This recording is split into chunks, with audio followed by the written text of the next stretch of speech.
Howdy, Plant Fam. Ian here with Extension's Youth Horticulture Education Program, and I don't know about you, but it gets hot down in the Las Vegas Valley around about this time of year. So I like to come up here to Mount Charleston and walk amongst the tall trees, where it's an average of about 30 degrees cooler up here around 8 to 9,000 feet up. As you can see, it's a completely different world up here, covered with pine trees and aspens and rugged and sometimes crumbling limestone cliffs that tower above you, shading the trail and making cover for the birds and butterflies, and generally making this area a veritable summer paradise, especially when contrasted with the extreme heat in the valley below. If you travel up to Mount Charleston, you might even notice that the communities of plants change as you make your way out of the valley and up the mountain. From the low desert filled with creosote, yuccas, and Joshua trees, up into the juniper pinyon sagebrush steppe at the base of the mountain, and then up into the ponderosa woodlands where the mullein is plentiful. Higher up you will encounter fir forests and even ancient bristlecone pines.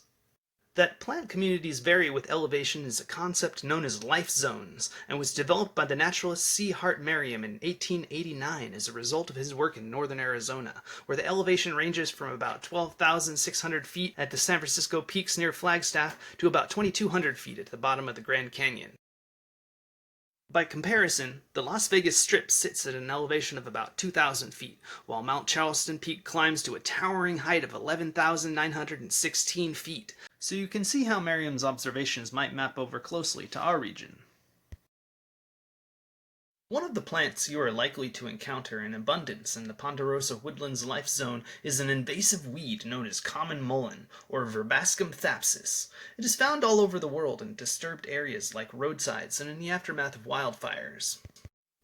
The first thing you will notice about mullein, especially if you're up in the mountains between June and September, is its tall yellow flower stalk, with flowers resembling snapdragons, a flower to which mullein is related. These often reach up to 6 feet in height. The ancient Romans and Greeks took the tall dried stalks of mullein and dipped them in animal fat and used them as torches and candles. As a biennial, mullein gets its start in seed form and forms a small rosette of fuzzy leaves in its first year. These soft, fuzzy leaves grow to a substantial size before the plant flowers in its second year. These big fuzzy leaves are useful for all sorts of purposes, and I bet you can guess why it has been called the cowboy toilet paper. Beyond these household uses, mullein has also been used traditionally as a medicine for just as long. The most common medicinal preparation is a tea made from the leaves and flowers.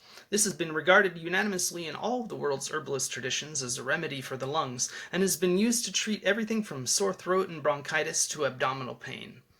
To list all of its uses over time, you would think that mullein was some kind of wonder drug, and there's even some recent research that suggests that mullein could help combat tuberculosis in some cases where modern drugs are failing.